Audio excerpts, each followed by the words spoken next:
My name is Stephanie Mitchell, and at 32, I've learned that success is sometimes best kept quiet at family gatherings. When my sister Allison announced her engagement to Bradley Thompson, I smiled and celebrated despite my reservations about his arrogance. If only I had known how he truly saw me as just the help. But life has a way of serving justice when you least expect it, especially at a dinner that would change everything. Before I share what happened that night, where are you watching from? Hit that like and subscribe button if you've ever been underestimated. I promise this story of sweet revenge will be worth it. Growing up, Allison and I shared more than just our parents and our home. We shared a complicated sisterly bond that was equal parts love and rivalry. Despite being only 2 years apart, we might as well have been from different planets. I was the studious one with my nose always buried in a book, while Allison was the social butterfly who could charm anyone within minutes of meeting them. Our modest middle-class upbringing in suburban Boston meant we shared a bedroom until I left for college. Those close quarters created an intimacy between us, but also highlighted our differences. Every night as I studied under a desk lamp, Allison would be on her bed, phone cradled between shoulder and ear, giggling with friends about weekend plans. Stephanie has the brains, but Allison has the people skills, our mother would often say at family gatherings, as if these attributes were mutually exclusive. Dad would nod in agreement, adding, "That's why Allison will marry well, while Stephanie will support herself." They didn't mean it unkindly, but their words carved a path we both unconsciously followed. When I brought home straight A's, there would be a quick, "good job," before conversation turned to Allison's latest social triumph, being elected homecoming queen or chosen to give a speech at graduation because of her popularity, not her grades. I learned to downplay my achievements, keeping my academic scholarships and awards quiet to avoid seeming like I was competing for attention. After high school, I worked 3 jobs to supplement my scholarships at Boston University's business school. Those years were a blur of coffee shop morning shifts, library study sessions between classes, and nighttime waitressing at an upscale restaurant where I first observed the business executives I aspired to become. While Allison attended community college and thrived in her expanding social circles, I pushed myself through undergraduate and then an MBA program, graduating with honors but substantial debt. My career began at a mid-sized financial services firm, where I quickly established myself as someone who could identify inefficiencies and implement solutions that improved the bottom line. As I climbed the corporate ladder, from analyst to manager to director and eventually to vice president, I kept my successes modest around my family. At holiday dinners, when asked about work, I'd simply say, "It's going well," before turning the conversation to others.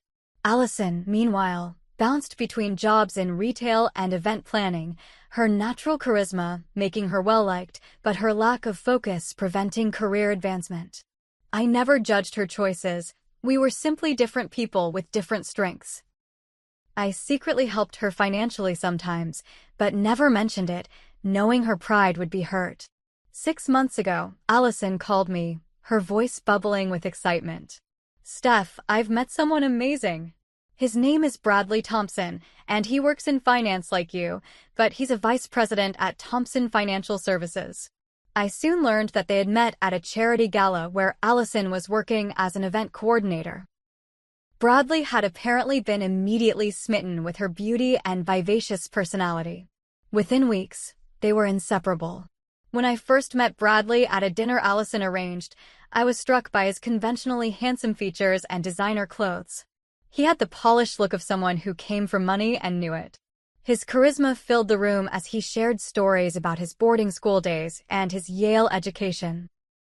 But I also noticed how he subtly spoke over me when I mentioned my own alma mater, and how his eyes glazed over when conversation turned to anything outside his immediate interests. "Your sister is quite different from you," he commented when Allison stepped away to the restroom. "She has such natural grace in social settings." The compliment to my sister carried an implicit criticism of me that I chose to ignore. Throughout that dinner, I observed how Bradley controlled the conversation, ordered for Allison without consulting her preferences, and name-dropped constantly. Red flags waved frantically in my mind, but Allison seemed happier than I'd seen her in years, her eyes shining whenever she looked at him. "What do you think?" she asked eagerly as we hugged goodbye that night. "He seems very successful," I replied diplomatically. "Are you happy?" Deliriously, she gushed. "And his family practically owns half of Boston's financial district. Can you imagine me in that world?" I could, actually, and it worried me. But I smiled and said, "As long as he treats you well, that's what matters." 3 months into their relationship, Allison called me at midnight, her voice trembling with excitement. He proposed. Bradley proposed tonight at Le Bernardin. The ring is 4 carats, Steph, 4 carats. We're thinking a June wedding. And I need you to help me plan everything. You're so good with details and organization. I swallowed my concerns and congratulated her with all the enthusiasm I could muster. "I'd be honored to help," I said, making a mental note to watch Bradley more carefully in the coming months. If he truly made my sister happy, I would support her completely. But at the first sign that he was mistreating her, all bets would be off. Oh, and Bradley suggested we meet next Saturday to start planning. He knows this amazing wedding planner who works with all the Boston elite. Just wait until you see the venues he's considering, only the very best for a Thompson wedding. As I hung up, I couldn't shake the feeling that this whirlwind romance was heading for stormy weather. But for now, I would be the supportive sister Allison needed me to be, even if that meant dealing with her increasingly insufferable fiancé. The following Saturday arrived with unusually warm spring sunshine, a stark contrast to the cold reception I would receive. Allison had texted me the address of Maison Laurent, one of Boston's most exclusive French restaurants, for our first wedding planning meeting.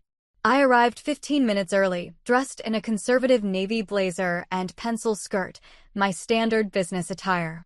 "Ms. Mitchell." The maitre d' greeted me at the entrance. "The rest of your party has already arrived. Please follow me." I was surprised that Bradley and Allison had beaten me there, given my early arrival. As I approached the private dining area, I could hear Bradley's booming laugh and the tinkling of champagne glasses. Seated at the table were Allison, Bradley, and an impeccably dressed woman with a leather portfolio who I assumed was the wedding planner. They already had champagne and appeared to be celebrating. "Stephanie." Allison jumped up to hug me. "Isn't this place amazing?" "Bradley comes here all the time for business lunches." Bradley barely looked up from his phone as he offered a distracted, "Hello, Stephanie." No offer of a handshake, no champagne poured for me. "This is Vivian Montclair," Allison introduced the elegant woman. "She's planned weddings for actual Kennedys." Vivian extended her hand with a practiced smile. "Pleasure to meet you." Allison mentioned you'll be helping with some of the smaller details. I shook her hand firmly. "I'm looking forward to supporting my sister however I can." As I took my seat, Bradley continued scrolling through his phone. When the waiter approached to take my drink order, Bradley interjected before I could speak.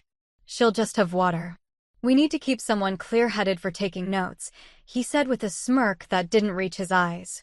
Allison laughed nervously. "Oh, Steph doesn't mind. She's always the responsible one." I smiled tightly, but said nothing, not wanting to create tension at our first meeting. Vivian opened her portfolio. Now, as I was saying before Stephanie arrived, the Fairmont Copley Plaza has an opening for the second Saturday in June. It's the perfect venue for the 400 guests on your preliminary list. 400. I couldn't help but interject. "Allison, I thought you always wanted a more intimate wedding." Bradley finally put his phone down. "The Thompsons have social obligations. My father's business associates alone account for 100 invitations. Plus, Bradley's mother says anything less would look like we're cutting corners," Allison added, though I noticed she wouldn't meet my eyes. For the next hour, I watched as Bradley dominated every decision, from the 7-course menu to the selection of Calacatta marble for the custom dance floor. Each time I offered a suggestion, he would either talk over me or dismiss the idea outright. When I mentioned that Allison had always loved peonies for flowers, Bradley scoffed. "Peonies? No. Vivian, we discussed orchids imported from Thailand. The budget is unlimited, as I mentioned." Vivian nodded. making a note without acknowledging my input. As the meeting progressed, I tried to catch Allison's eye, but she seemed entranced by the extravagant plans unfolding. This wasn't the wedding she had described to me over late-night ice cream sessions in our youth. She had always wanted something meaningful and personal, not this exercise in excess and showing off. The breaking point came when the discussion turned to the bridal party. Allison mentioned you'll be the maid of honor, Vivian said to me. We'll need your measurements for the custom Vera Wang. Before I could respond, Bradley interrupted again. Actually, we've been discussing that. My cousin Fiona really should have that honor given the family connections. But Stephanie, we'd love your help coordinating things. Like keeping track of RSVPs, arranging transportation for out-of-town guests, that sort of thing. Allison looked startled. Bradley, we never discussed, darling, we talked about the importance of making the right social connections for our future, he said, patting her hand condescendingly. Stephanie understands. She's happy to be the help, aren't you, Stephanie? The table fell silent. Even Vivian looked uncomfortable. The help? I repeated, my voice dangerously calm. Bradley waved his hand dismissively. You know what I mean. You're so good with organization and details. Fiona couldn't manage a grocery list, but she's a Thompson. It's just how these things work. I looked at Allison, waiting for her to defend me, to remind Bradley that I was her only sister. Brad's just stressed from work, she finally said weakly. But maybe it would be easier if you handled the behind-the-scenes stuff, Steph. You're so good at that. I felt as though I'd been slapped. Taking a deep breath, I placed my napkin on the table and stood up. I think I've heard enough for today. Allison, call me when you want to talk, just us sisters. As I walked away, I heard Bradley mutter, so sensitive. This is why people from your background struggle in higher circles, Allison. They don't understand how things work. That evening, Allison called me repeatedly, but I let the calls go to voicemail. I needed time to process what had happened and decide how to support my sister without enabling Bradley's disrespect. The following Monday, I was returning from a business lunch when my assistant informed me that the CEO of Meridian Enterprises had called personally and requested I contact him immediately. Meridian was one of the largest financial services companies on the East Coast and a major competitor to Thomson Financial, where Bradley worked.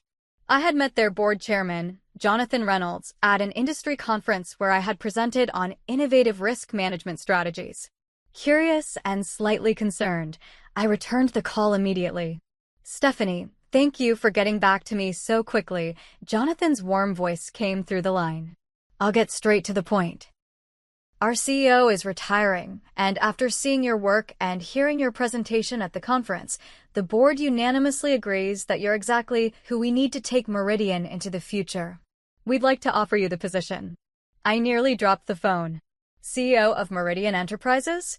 It was the opportunity of a lifetime, one I had worked toward my entire career, but hadn't expected for at least another decade. As Jonathan outlined the generous compensation package and the board's strategic vision, one detail caught my attention. They wanted to keep the announcement confidential until their annual investor meeting, which was 6 weeks away. After hanging up, I sat in stunned silence. Not only had I just been offered a dream position, but it was at the very company that competed directly with Bradley's firm. The same Bradley who had just dismissed me as the help. The universe, it seemed, had a sense of irony after all. The morning after Jonathan's call, I found myself in Meridian's sleek headquarters, signing a confidentiality agreement before meeting with the board of directors. The top-floor conference room offered panoramic views of Boston Harbor, but I was too focused on the 12 people seated around the table to appreciate the scenery. Ms. Mitchell, your reputation precedes you, said Eleanor Banks, the silver-haired chairwoman of the board. Your work implementing blockchain technology at your current firm increased their security capabilities while reducing costs by 22%. Impressive. Not to mention the award-winning risk assessment protocol you developed during the financial crisis, added another board member. It's now being taught at Harvard Business School. I thanked them but stayed humble. I've been fortunate to work with excellent teams. And that's precisely why we want you, Jonathan said. Your technical knowledge is exceptional, but your leadership style, collaborative yet decisive, is what Meridian needs now. The meeting progressed with discussions about my vision for the company.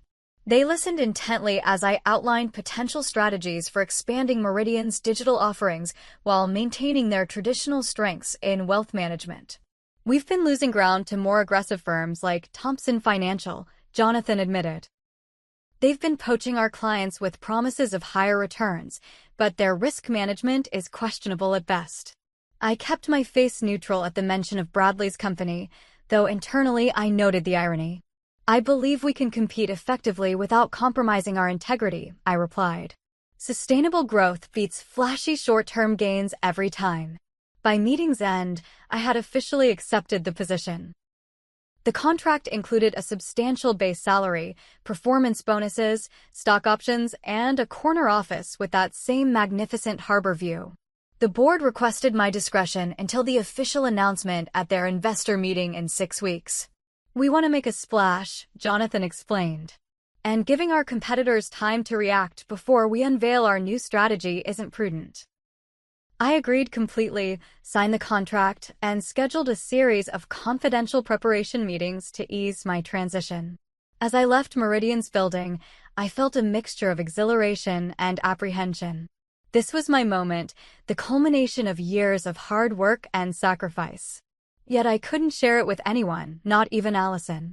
Speaking of my sister, she had left a dozen messages, each increasingly apologetic about Bradley's behavior. I finally called her back that evening. "Steph, I'm so sorry about Saturday," she gushed immediately. "Bradley didn't mean it the way it sounded."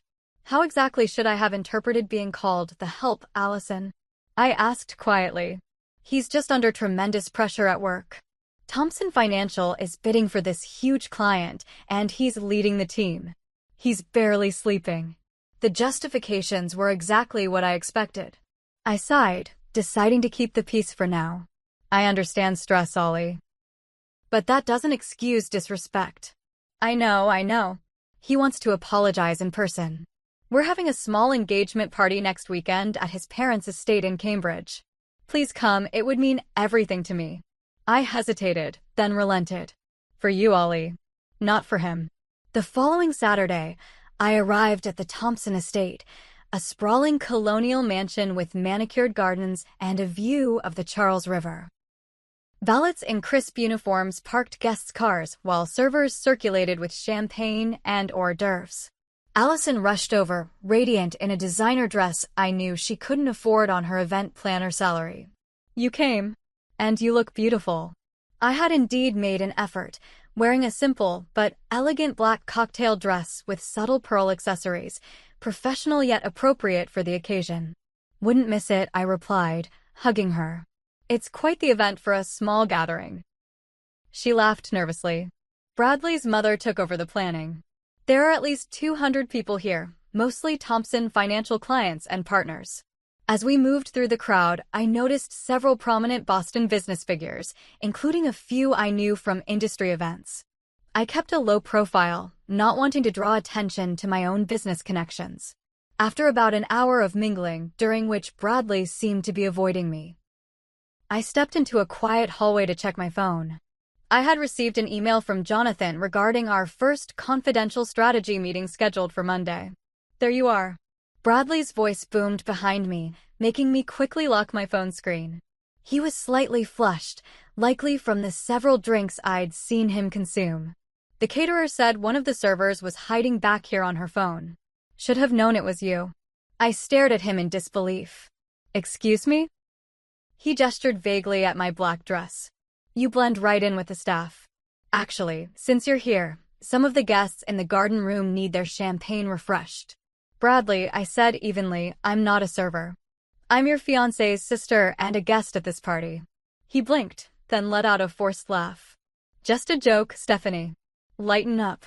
Everyone knows the Mitchell sisters have different skill sets.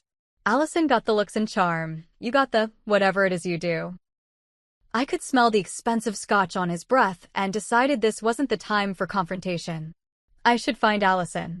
"Before you do," he said, blocking my path slightly, "I wanted to invite you to dinner next Thursday. My boss is in town, and Allison mentioned you work in finance too. Thought you might enjoy meeting someone from the big leagues. His condescending smile made it clear he considered this a generous gesture. How thoughtful, I replied neutrally. Who knows? He continued. Play your cards right, and maybe you could learn something about real business. Might even be able to refer you for something entry-level at Thompson. The audacity nearly made me laugh. Instead, I simply nodded. Thursday dinner. I'll be there. As I walked away, I heard him call after me, dressed professionally. Jonathan Reynolds doesn't suffer fools or poor presentation. I froze momentarily at the mention of Jonathan's name, but didn't turn around. So Bradley's boss was none other than the chairman of Meridian's board, the very man who had just hired me as CEO. The man who would soon be introducing me as Bradley's superior. Sometimes the universe doesn't just have a sense of irony, it has a sense of justice.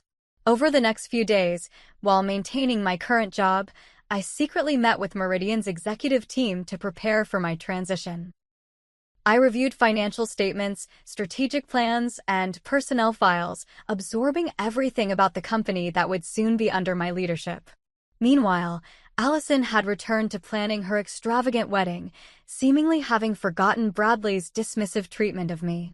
When we spoke, it was all about floral arrangements and seating charts, never about how he spoke to me or treated her. As Thursday approached, I felt a mixture of anticipation and ethical concern. I hadn't revealed to anyone, not Jonathan, not Allison, about the connection between Bradley and me. Part of me wondered if I should disclose it to Jonathan before the dinner, but another part recognized that Bradley had created this situation himself through his arrogance and assumptions. In the end, I decided to let events unfold naturally. I wasn't orchestrating some elaborate revenge. I was simply allowing reality to assert itself. If Bradley had bothered to treat me with basic respect or even simple curiosity about my career, he might have avoided the embarrassment that awaited him. The night before the dinner, Allison called, bubbling with excitement. Brad says this dinner is really important. His boss is considering him for a huge promotion. Isn't that amazing? If he gets it, we might upgrade the honeymoon from the Maldives to a private yacht in the Mediterranean. That would be something, I replied noncommittally. I'm sure it will be an interesting evening. Thank you for doing this, Steph. I know you and Brad got off on the wrong foot, but this means a lot to him. He specifically requested you come. I smiled to myself. I wouldn't miss it for the world. Thursday evening arrived with a light spring rain that left Boston glistening under streetlights. I selected my attire carefully, a tailored charcoal suit with subtle burgundy accents, professional yet confident. This wasn't about embarrassing Bradley. It was about carrying myself with the dignity his behavior had lacked. The restaurant Bradley had chosen was Luca's, one of Boston's most exclusive Italian establishments, where reservations typically required months of advance notice unless you had connections. I arrived precisely on time, handed my car to the valet, and approached the maitre d'. Good evening. I'm joining the Thompson party. The man consulted his tablet. Miss Mitchell. The other guests have already arrived. Please follow me. He led me through the dimly lit main dining room, where soft conversations and the gentle clink of fine china created an atmosphere of muted elegance. We continued to a private dining area in the back, separated from the main restaurant by frosted glass doors. As the doors opened, I saw Bradley standing near a window, gesturing animatedly while speaking to an older man whose back was to me. Allison sat at the table, looking beautiful but slightly uncomfortable in a dress that seemed chosen more for Bradley's taste than her own. Your final guest has arrived, sir, the maitre d' announced. Bradley turned, his expression shifting from annoyance at the interruption to a forced smile when he saw me. Stephanie. Right on time. He approached, lowering his voice. Remember what I said, best behavior. Jonathan Reynolds is not only my boss, but also one of the most influential men in Boston finance. Before I could respond, the older man turned around, and I found myself face to face with Jonathan. His momentary surprise quickly transformed into a warm smile of recognition. Stephanie Mitchell, he said, extending his hand. What an unexpected pleasure. Bradley looked between us, confusion evident on his face. You two know each other? Jonathan clasped my hand firmly. Indeed we do. MS. Mitchell delivered a brilliant presentation at the Eastern Finance Conference last fall. Her innovative approach to digital security and financial services was the talk of the event. Bradley forced a laugh. Small world. Stephanie never mentioned meeting you. She's my fiancé's sister, he added, as if that explained my existence. Is that so? Jonathan raised an eyebrow. Well, she's being characteristically modest. Stephanie is one of the brightest minds in our industry. Allison had approached during this exchange, her expression a mixture of confusion and pride. Steph, you never told me you knew Bradley's boss. I smiled gently at my sister. It never came up. The maitre d' invited us to be seated, and Jonathan immediately gestured for me to take the seat beside him, much to Bradley's visible displeasure. As we settled in, Bradley attempted to reclaim control of the situation. Jonathan was just telling me about Meridian's exciting new direction, he said, reaching for his wine glass. Apparently, they've finally found a CEO to replace Harrison after his retirement announcement. Indeed we have, Jonathan replied, his eyes twinkling as he glanced at me. In fact, that's partly why I wanted to have dinner tonight. Bradley leaned forward eagerly. I've heard rumors it might be someone from Thompson Financial. If you're looking at our talent pool, I'd be honored to throw my hat in the ring. Jonathan chuckled. I'm afraid the position has already been filled. We conducted an extensive search and found exactly the right person to lead Meridian into its next chapter. Anyone I might know? Bradley asked, clearly hoping for information he could leverage. Jonathan paused as the server arrived with appetizers. After they departed, he turned to address the table at large. I wasn't planning to make this announcement until our investor meeting next week, but since we're among friends. He raised his glass. I'd like to toast Meridian's new Chief Executive Officer, Stephanie Mitchell, who will be taking the helm effective the 1st of next month. The silence that followed was absolute. Bradley's face drained of color, his wine glass frozen halfway to his lips. Allison's eyes widened to an almost comical degree as she looked at me in shock. I don't understand, Bradley finally managed, his voice strained. It's quite simple, Jonathan replied. After observing Stephanie's remarkable work over the past few years, our board unanimously agreed she has exactly the vision and leadership qualities Meridian needs. We're fortunate she accepted our offer. Bradley set his glass down with enough force that wine sloshed over the rim. But she's just what, Bradley? Jonathan asked, his tone still pleasant, but eyes suddenly sharp. I watched Bradley struggle to recalibrate in real time. His shock morphed into an unconvincing smile as he realized the precarious position he'd put himself in. Just someone I've always recognized has tremendous potential, he finished smoothly. In fact, I was telling Allison just the other day what an asset Stephanie is to any organization fortunate enough to have her. Allison's bewildered expression made it clear this was a blatant lie, but she remained silent. Jonathan turned to me. Stephanie, I hope you don't mind my jumping the gun on our announcement. I simply couldn't resist when the opportunity presented itself.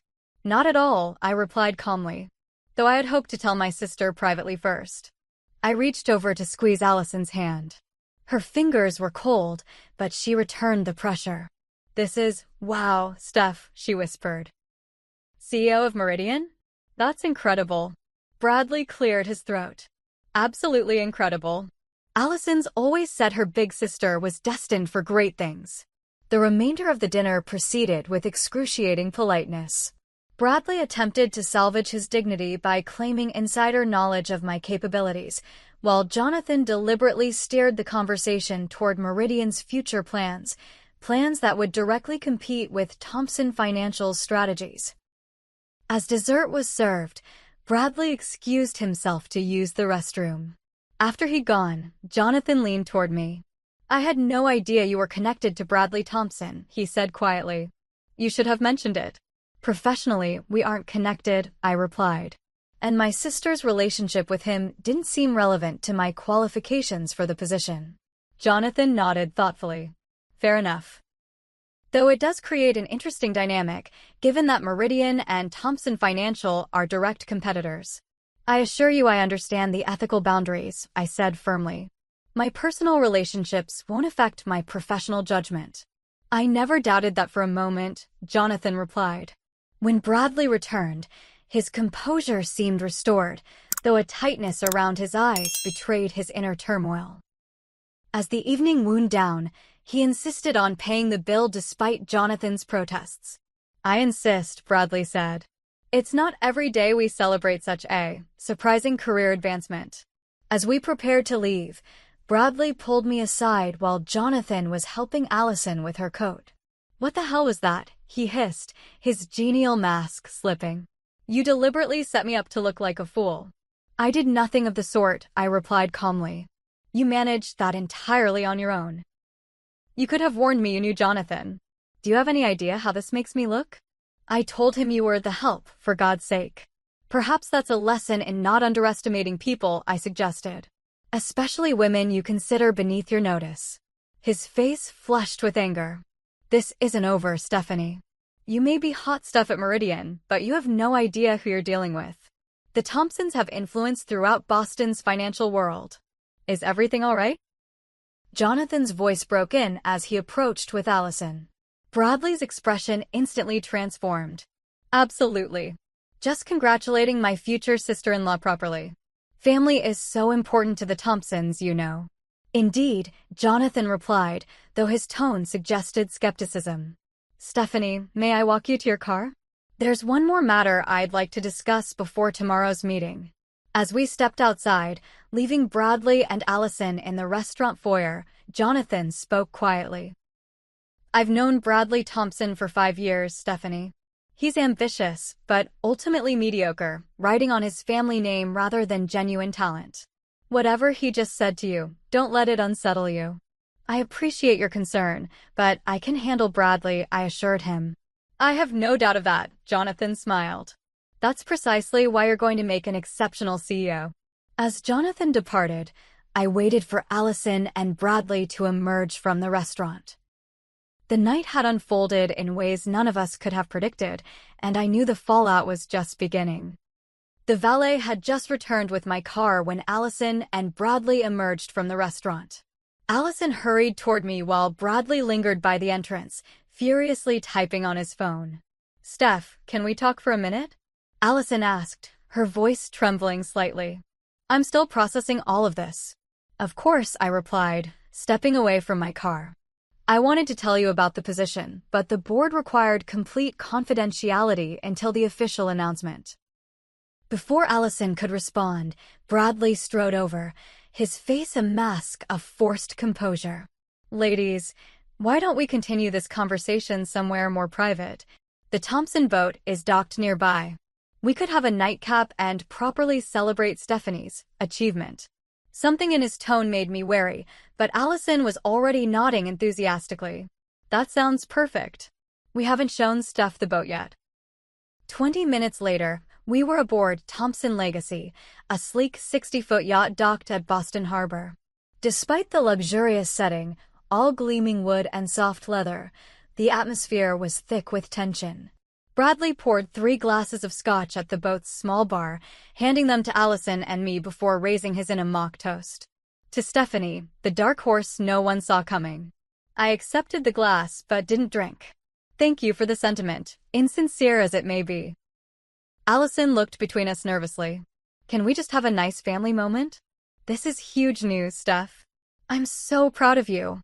Bradley scoffed, abandoning all pretense now that we were away from Jonathan. Family moment? Your sister deliberately humiliated me in front of my boss, Allison. She knew exactly what she was doing. That's not true, I countered calmly.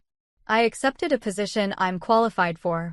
The fact that Jonathan happens to be your boss is coincidental. Coincidental? Bradley's voice rose. You expect me to believe that?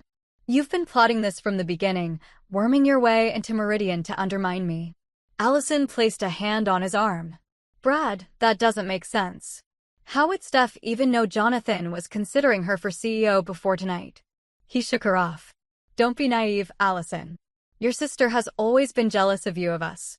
She couldn't stand that you found someone successful while she's been married to her job. I set my untouched drink down. Bradley, I understand you're embarrassed about how tonight unfolded. But your accusations are both unfounded and unfair. Unfair? He laughed bitterly, moving to the far end of the cabin. I'll tell you what's unfair. People like you thinking you deserve a place at the table with families like mine. People like me? I repeated, my voice dangerously quiet. Yes, people like you and your sister, he continued, gesturing dismissively. From your background. The right schools, the right connections, these things matter in our world, Stephanie. You can play CEO for now, but you'll never truly belong. Allison gasped. Bradley, what are you saying? He turned to her, his expression softening artificially. Darling, I'm just being honest. You're different. You have a natural grace that transcends your origins. But your family, they'll never fit into the circles we move in. I watched my sister's face as the implications of his words sank in. The hurt in her eyes was quickly replaced by something I hadn't seen in years, the fierce determination that we'd both inherited from our mother. Our origins? Allison repeated slowly. You mean our middle-class upbringing? Our public school education? Our parents who worked honest jobs their whole lives? Bradley seemed to realize he'd gone too far. That's not what I meant, Allison. Your family is charming. But there are realities to the world we'll be living in. The world we'll be living in, she echoed. And what world is that exactly? One where you dismiss my sister as the help? Where you expect me to be ashamed of where I come from? You're twisting my words, Bradley protested, but the damage was done. I moved to stand beside my sister. Allison, I think Bradley has made his views quite clear. Crystal clear, she agreed, her voice steady despite the tears welling in her eyes. She twisted the enormous engagement ring off her finger and placed it on the polished bar. I believe this belongs to you. Bradley stared at the ring in disbelief. You can't be serious. You're throwing away everything we have because of one misunderstanding. This isn't a misunderstanding, Allison replied. It's clarity. I've been ignoring the warning signs for months. How you talk down to waitstaff, how you dismiss anyone you consider beneath you, how you've been slowly trying to separate me from my family. Allison, be reasonable, Bradley pleaded, his tone shifting to one I recognized as manipulation. Think about what you're giving up. The lifestyle, the connections, the security. What about respect? She countered. What about being valued for who I am, not how I look on your arm or how well I can be molded to fit your world?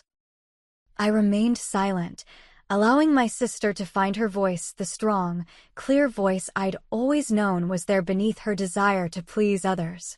Bradley's expression hardened. This is your influence, he said, pointing at me. You've never wanted Allison to be happy. On the contrary, I replied quietly. Her happiness is all I've ever wanted. Which is why I've bitten my tongue despite watching you undermine her confidence and dismiss her opinions for months. I don't have to listen to this, Bradley snapped. Especially not from someone who only got her position through some diversity initiative or affirmative action program. Allison stepped forward, her eyes flashing. Enough. My sister earned everything she has through hard work and brilliance. Something you wouldn't recognize because you've had everything handed to you your entire life. Bradley's face contorted with anger. You know nothing about my life or what I've earned. I know that in the 6 months we've been together, you've never once asked about my dreams or valued my opinions, Allison said, her voice breaking slightly. I know that you see me as an accessory, not a partner. And I know I deserve better. From the dock, we heard a car door slam and footsteps approaching the boat.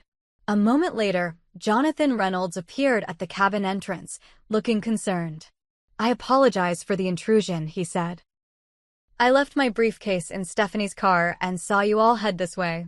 His eyes took in the scene, Allison's tears, Bradley's anger, the abandoned engagement ring on the bar.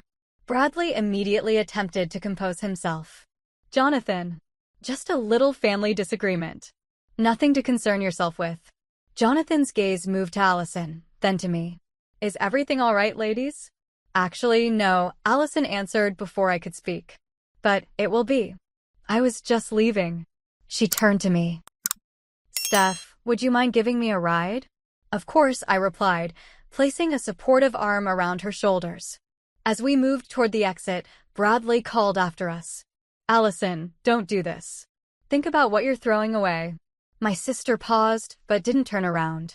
I'm not throwing anything away, Bradley. I'm choosing myself. Jonathan stepped aside to let us pass, then addressed Bradley in a tone that was professional yet cold. I think we should reschedule our strategy meeting tomorrow, Mr. Thompson. Take some time to reflect. As we walked down the dock toward the parking area, Allison finally let her tears fall freely. I held her close, feeling her body shake with suppressed sobs. I'm so sorry, Ollie, I whispered. I never wanted this to happen. She pulled back, wiping her eyes. Don't apologize. You didn't cause this. You just happened to be the catalyst that revealed who he really is. She attempted a watery smile. And anyway, one of us should have a happy ending tonight. CEO of Meridian Steph. I can't believe it. As we reached my car, I could see Jonathan speaking intensely to Bradley on the deck of the yacht. Whatever was being said, Bradley's face had lost all color. Come on, I said gently to Allison. Let's go home. The drive from Boston Harbor to my downtown apartment was mostly silent. Allison stared out the passenger window, occasionally wiping away tears while I focused on navigating the late-night traffic, giving her the space she needed. When we arrived, I led her inside and went through the comforting motions of making tea, something our mother had always done during difficult times. The familiar ritual seemed to soothe Allison, who curled up on my couch wrapped in the oversized throw blanket she'd given me last Christmas. I can't believe I was so blind, she finally said, accepting the steaming mug of chamomile I offered. All the signs were there. I settled beside her. Don't be hard on yourself. Bradley is charming and manipulative, a dangerous combination. But you saw through him immediately, she sighed. I should have trusted your judgment. It's different when you're in love, I replied gently. Emotion clouds perception. That's human, not a failure. She took a sip of tea, then looked at me with red-rimmed eyes. Can I ask you something? Anything. Did you really not know Jonathan Reynolds was Bradley's boss when you took the job? I shook my head. I knew Jonathan was chairman at Meridian, but I had no idea of his connection to Bradley until that dinner invitation. Boston's financial world is surprisingly small, but not that small. She nodded, accepting this. And the CEO position. Steph, that's incredible. Why didn't you ever tell me you were operating at that level? The question caught me off guard. What do you mean? I knew you were successful, but CEO of a major financial firm? That's big leagues. You always downplayed your career around the family. I considered her words carefully. I suppose I did. It just seemed easier that way. Easier than what? Easier than. I hesitated, then decided honesty was what we both needed. Easier than dealing with the comparisons. Mom and Dad always made such a fuss about your social achievements while treating my academic and professional ones as expected. After a while, it just became habit to minimize my successes. Allison's eyes widened. You thought I would be jealous?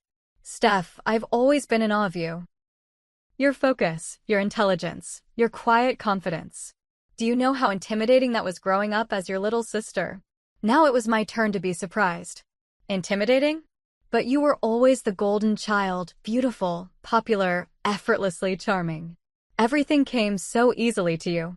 She laughed, the sound halfway between amusement and disbelief. Nothing came easily except making friends. I struggled through school while watching you ace every test without seeming to try. I dated losers while you built this amazing career. Even my engagement to Bradley was partly because I thought finally I had achieved something impressive. Oh, Ollie. I reached for her hand. I had no idea you felt that way.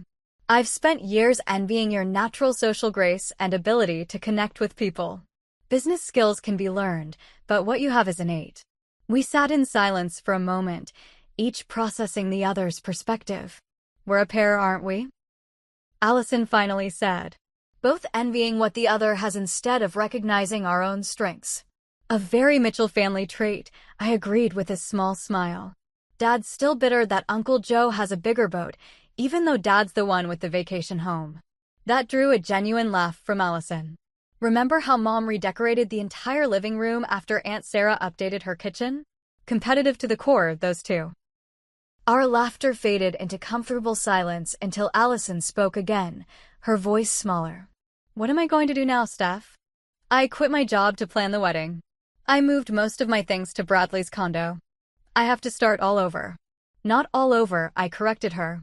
You're still you, still talented, resilient, and now wiser. And you're definitely not alone.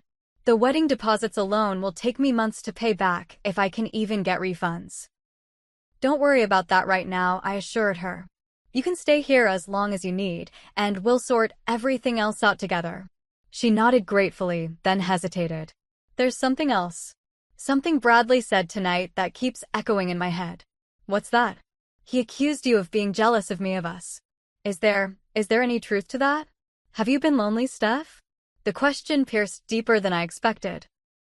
I've been focused on my career, not lonely, I replied automatically, then reconsidered.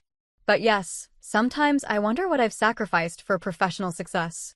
Watching you fall in love, plan a future with someone, it did make me question my choices occasionally. But you don't regret them? I thought about the journey that had led me to this moment, the late nights, the sacrifices, the satisfaction of building something meaningful. No, I don't regret them. My path is different from yours, but it's still valid. And now as CEO, I'll have the chance to create the kind of workplace culture I've always believed in, one that values both excellence and humanity. Allison smiled genuinely for the first time that night. You're going to be amazing, Steph. I'm so proud of you. She yawned, the emotional exhaustion of the evening finally catching up to her. Time for sleep, I suggested, standing and collecting our mugs. Tomorrow's soon enough to figure out next steps. Tomorrow, she agreed, her eyes already drifting closed. And Steph? Thank you. Not just for tonight, but for always being there, even when I didn't realize I needed you. Over the following days, Allison moved her belongings from Bradley's condo while he was at work, leaving her key and a brief note. He sent dozens of texts and left multiple voicemails, cycling between apologies, accusations, and attempts to make her jealous. She didn't respond to any of them. Meanwhile, I began my transition to Meridian, wrapping up projects at my current firm while secretly meeting with Meridian's executive team to prepare for my new role. Jonathan kept me updated on the fallout at Thompson Financial. Bradley had been removed from several key accounts after clients expressed concerns about his judgment. Not directly because of your sister, of course, Jonathan explained during one of our meetings. But the incident prompted a closer look at some of his risk assessments, which weren't holding up to scrutiny. 2 weeks after the disastrous dinner, Allison received a lavish flower arrangement at my apartment. The card read simply, I was wrong. Please call me. She placed the flowers on our elderly neighbor's doorstep with a kind note, then blocked Bradley's number on her phone. That same evening, as we shared takeout Chinese food at my dining table, Allison surprised me with an announcement. I've been thinking about what to do next, she said, expertly wielding her chopsticks. I don't want to go back to event planning for other people. What are you considering instead? I asked. I want to start my own business, she replied, a spark of excitement in her eyes. A boutique event management firm specializing in corporate functions and charity galas. I've made so many connections in that world, and I understand what works and what doesn't. I nodded encouragingly. You'd be excellent at that. Your natural people skills combined with your experience, it's perfect. I was hoping you might help me with the business plan, she added hesitantly. I know you're busy with the new position, but I'd be honored, I interrupted. That's what sisters are for. The following weekend, I helped Allison outline her business concept, drawing on my experience to help her develop financial projections and marketing strategies. For the first time in our adult lives, we were truly collaborating, each contributing our distinct strengths toward a common goal. As Meridian's official announcement of my appointment approached, I received an unexpected call from our parents. Stephanie, is it true? My father asked without preamble. Your mother heard from Aunt Linda, who heard from her neighbor who works at Meridian that you're becoming their CEO. I smiled at the familiar family grapevine. Yes, Dad, it's true. The announcement goes public tomorrow. There was a pause then. Why didn't you tell us something this important? I was under a confidentiality agreement until the official announcement, I explained. And to be honest, I wasn't sure how to bring it up. Not sure how to tell your own parents that you've reached the pinnacle of your field. He sounded genuinely perplexed. It's just that my career achievements haven't always seemed to interest you and Mom as much as other things. Another pause, longer this time. Stephanie Mitchell, that is simply not true. We've always been proud of you. You have a funny way of showing it sometimes, I replied, trying to keep my tone light. Well, we're showing it now, my mother chimed in, apparently on an extension. We're hosting a celebration dinner this Sunday, and we won't take no for an answer. Allison's already agreed to come. I felt a warmth spread through me. Then I'll be there too. That Sunday dinner proved to be a turning point. My parents' home was decorated with congratulatory banners, and they'd invited our extended family to celebrate. For the first time, I found myself center stage at a family gathering, with my father proudly recounting my career achievements, many of which I was surprised he even knew about. I've kept every newspaper clipping and industry mention, he admitted when I questioned him. Just because I don't always understand the technical details doesn't mean I'm not paying attention. Later, as Allison and I helped clear the dishes, my mother pulled me aside. I owe you an apology, she said quietly. I think I've always focused more on Allison because she seemed to need the encouragement. You were always so capable, so self-sufficient. I never worried about you the way I worried about her. Mom, you don't have to. Yes, I do, she interrupted. Because in not worrying, I may have failed to celebrate you properly. That ends today. As we rejoined the family gathering, I noticed Allison deep in conversation with our cousin Mark, who ran a successful marketing agency. She caught my eye and gave me a thumbs up, another potential ally for her new business venture. In the 6 months that followed, life changed dramatically for both Mitchell sisters. I officially took the helm at Meridian Enterprises, implementing a strategic plan that emphasized sustainable growth and technological innovation. Under my leadership, the company's stock rose 15% in the first quarter, and we successfully acquired 2 smaller firms that strengthened our market position. Most satisfying of all was winning the Henderson account, a major client that Bradley had been pursuing for Thompson Financial. When Jonathan informed me that we were being considered alongside Thompson, I recused myself from the pitch process due to potential conflict of interest. Our team won anyway, on the strength of our superior risk management approach. Allison, meanwhile, launched Mitchell Events, starting small but quickly gaining clients through her extensive network and impeccable reputation. She specialized in charity galas and corporate functions that balanced elegance with social consciousness, events that made a statement while making a difference. To her surprise and mine, she discovered a talent for the business side of her venture. The same social intelligence that made her popular in school translated into an intuitive understanding of client needs and market trends. Within months, she had hired 2 assistants and was turning a modest profit. One evening in late autumn, as the first snow of the season dusted Boston, Allison and I met for dinner at a quiet neighborhood restaurant, a far cry from the opulent settings of Bradley's world, but warm and genuine in a way those places never were. I signed the lease today, Allison announced as we clinked glasses. Mitchell Events officially has an office space. That's wonderful, I exclaimed. The one in the South End you were considering? She nodded excitedly. It's perfect, central location, lots of natural light, and the building has a conference room I can use for client meetings. I'm so proud of you, Ollie. You've built something truly your own. I couldn't have done it without you, she replied. Your business advice, the startup loan, the client referrals. The business advice was free, the loan will be repaid with interest, and the clients contacted you because you're excellent at what you do, I countered. This success is yours. She smiled, acknowledging the truth in my words. Did I tell you Bradley called again last week? Thompson Financial is using a new event planner for their holiday party, and apparently, it's been a disaster. He wanted to know if I'd consider taking over. What did you say? I told him my company doesn't accept clients who refer to my sister as the help. She grinned mischievously. Then I recommended my biggest competitor, who charges twice my rates and is known for last-minute cancellations. I laughed. Remind me never to get on your bad side. As our dinner continued, we discussed plans for the upcoming holidays, our first since the dramatic changes in both our lives. We decided to buck family tradition and take a sisters-only vacation to a small beach town in Florida, away from Boston's winter and the memories of last year's engagement party.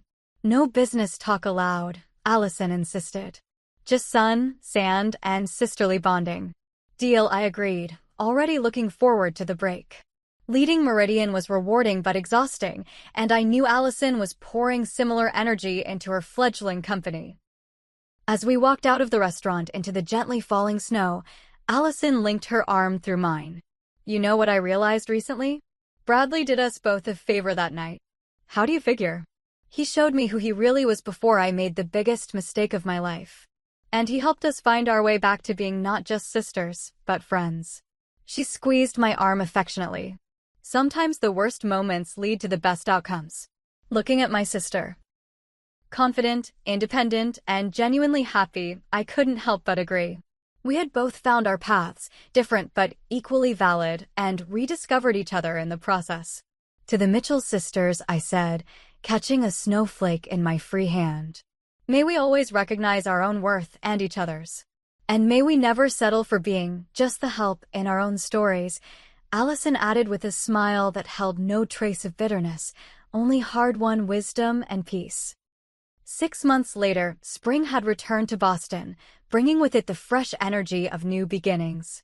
Meridian Enterprises had just completed its most successful quarter in company history under my leadership, exceeding projected earnings by 22%. The initial skepticism some board members had expressed about appointing a relatively young female CEO had been silenced by results they couldn't argue with. On this particular morning, I stood before a group of 30 young women in Meridian's main conference room. They were participants in our newly established mentorship program, college students, and recent graduates interested in financial services careers. Looking at their eager faces, I saw reflections of my younger self, determined, hopeful, and perhaps a little intimidated by the path ahead. The most important lesson I can share with you today, I told them, isn't about financial models or investment strategies. It's about recognizing your own value and refusing to let others define your worth. In this industry, you'll encounter people who will try to diminish you based on your gender, your background, or simply because your success threatens them. When that happens, and it will, remember that their limitations are not yours. One young woman raised her hand. Ms. Mitchell, did you ever doubt yourself? Even now as CEO, do you still face people who underestimate you? I smiled, thinking of a board meeting just last week where a senior member had expressed surprise at my detailed understanding of blockchain technology, as if my gender somehow made technical knowledge unexpected. Every day, I admitted. Self-doubt is part of the human experience, especially when you're charting unfamiliar territory. The key isn't eliminating doubt but preventing it from stopping you. As for being underestimated, I've learned to see that as an advantage. People who underestimate you rarely see you coming until you've already succeeded. After the session, as the participants networked with Meridian executives I'd invited to meet them, my assistant approached with a message. Your sister called. She asked if you're still available for lunch and said to tell you she has news. I checked my watch. Tell her I'll meet her as planned. And Rachel? Block off my calendar for Friday afternoon. I want to finish reviewing those mentorship applications myself. 30 minutes later, I was seated across from Allison at our favorite lunch spot, a small cafe midway between Meridian's headquarters and her new office space. In the months since launching Mitchell Events, Allison had blossomed. The nervous uncertainty that had characterized her post-Bradley period had been replaced by a quiet confidence that reminded me, somewhat surprisingly, of our mother. Sorry I'm late, I said, settling into my chair. The mentorship session ran long. No problem, Allison replied, pushing a menu toward me. How did it go? Wonderfully. These young women are so bright and motivated. Several of them have already asked about internship opportunities. Look at you, creating the female financial empire of the future, she teased. Speaking of empires, your assistant mentioned you have news? Allison's face lit up. Mitchell Events just landed the Children's Hospital annual benefit. It's their centerpiece fundraiser of the year, typically raises over $2 million. And guess who they fired to hire us? Not Bradley's firm. The very same event planning company Thompson Financial recommended after I turned them down. She couldn't contain her satisfied grin. Apparently, they charged a fortune and delivered mediocrity. The hospital board member who contacted me specifically mentioned hearing good things about our ethical business practices and client-centered approach. I raised my water glass in a toast. To karma and quality service. I'll drink to that, she laughed, clinking her glass against mine. But that's not actually my biggest news. There's more? Allison nodded, suddenly looking slightly nervous. I've been seeing someone. For about 2 months now. This was indeed news. Since ending her engagement, Allison had shown zero interest in dating, focusing entirely on building her business. Anyone I know? I asked carefully. Actually, yes. Mark Sullivan. I raised my eyebrows in surprise. Our cousin Mark's business partner? The marketing genius? She nodded. We met when I was consulting with Mark about my company branding. It started as professional conversations over coffee, then gradually became more. He's different, Steph. Thoughtful. Genuinely interested in my opinions. And completely supportive of my business. He'd better be, or he'll have me to deal with, I said, only half joking. I haven't told Mom and Dad yet, she admitted. After the whole Bradley disaster, I'm being much more cautious about introducing someone to the family. Wise decision, I agreed. Though I have a feeling Mark will be a significant upgrade. Anyone who's built a business from scratch like he is understands the value of hard work, something Bradley never grasped with his family connections and inherited privilege. Our conversation shifted to plans for our parents' upcoming 40th wedding anniversary. We decided to jointly host a celebration at my waterfront condo, combining Allison's event planning expertise with my spacious home. Mom's been dropping hints about grandchildren again, Allison mentioned as our food arrived. I think she's finally accepted neither of us is in a rush to the altar. Progress, I noted dryly. Though I suspect she'll transfer those expectations to you and Mark if things get serious. One step at a time, Allison replied. After Bradley, I'm in no hurry. The mention of Bradley prompted me to share some industry gossip I'd heard that morning. Apparently, Thompson Financial is struggling. They've lost several major clients in the past quarter, and there are rumors of internal discord. Jonathan mentioned that Bradley's position might be in jeopardy. Can't say I'm sorry to hear it, Allison admitted. Though I don't wish him personal hardship. Just appropriate consequences for his actions. That's more generous than he deserves, I said. But it speaks to your character. As our lunch continued, I marveled at how far we'd both come. The previous year's painful experiences had forged a deeper understanding between us, transforming our relationship from simply being sisters to becoming genuine friends and allies. Later that week, I invited my leadership team to my office for an important announcement. Jonathan Reynolds, still serving as chairman of the board, stood beside me as I addressed the group. As you know, Meridian has traditionally focused on domestic markets, I began. Today, I'm announcing our expansion into European financial services, beginning with the acquisition of Harrington and Associates in London. This strategic move positions us to better serve our multinational clients and access new growth opportunities. After outlining the specifics of the acquisition and answering questions, I noticed Jonathan watching me with unmistakable pride. You've exceeded even my high expectations, Stephanie, he said as the team filed out. The board couldn't be more pleased with Meridian's direction under your leadership. Thank you, Jonathan. That means a great deal coming from you. He paused, then added, I ran into Bradley Thompson at the Economic Club dinner last night. He asked about you. Did he? I kept my tone neutral, though I was curious. Yes. He's been demoted, you know. Back to senior account manager after losing the Henderson account. He seemed humbled. I considered this information. People rarely change fundamentally, Jonathan.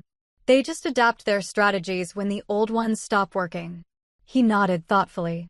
Perhaps. Though failure can be a powerful teacher for those willing to learn from it. He gathered his papers, preparing to leave. By the way, I've recommended you for the Financial Leadership Award. The ceremony is next month. That's unexpected, I said, genuinely surprised. The award was one of the most prestigious recognitions in our industry. Well-deserved, he corrected. And long overdue for a woman in this field.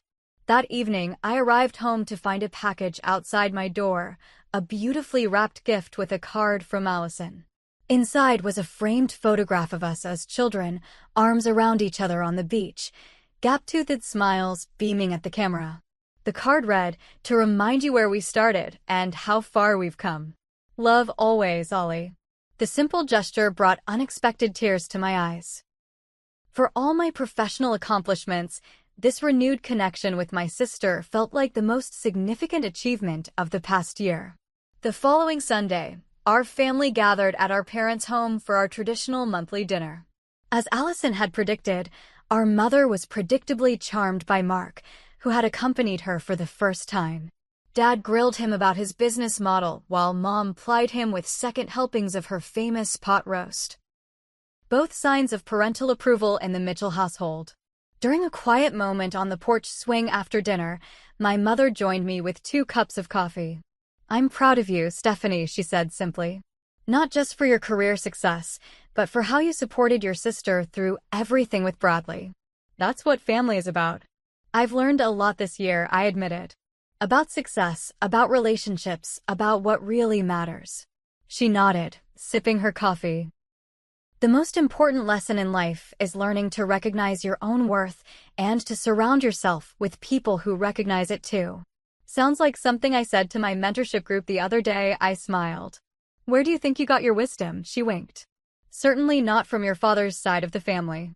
We laughed together, and in that moment, I felt a circle completing. The wisdom of mothers passing to daughters, sisters supporting sisters, women recognizing their own strength and value in a world that often tried to diminish it. Later, as Allison and I helped with dishes, some family traditions never changed. She nudged me playfully. "So, CEO Mitchell, what's next on your conquest list? Global financial domination? Running for Senate? NASA's first banker on Mars?" I laughed. "Right now, I'm focusing on being present for what I have, not just planning for what's next." "That's something I've learned from you, actually." She looked surprised. "From me?" "Your ability to connect with people, to be fully present in relationships. That's a gift, Ollie. One I'm still learning to develop." She smiled, clearly touched. "Well, if we're exchanging compliments, I've learned persistence from you.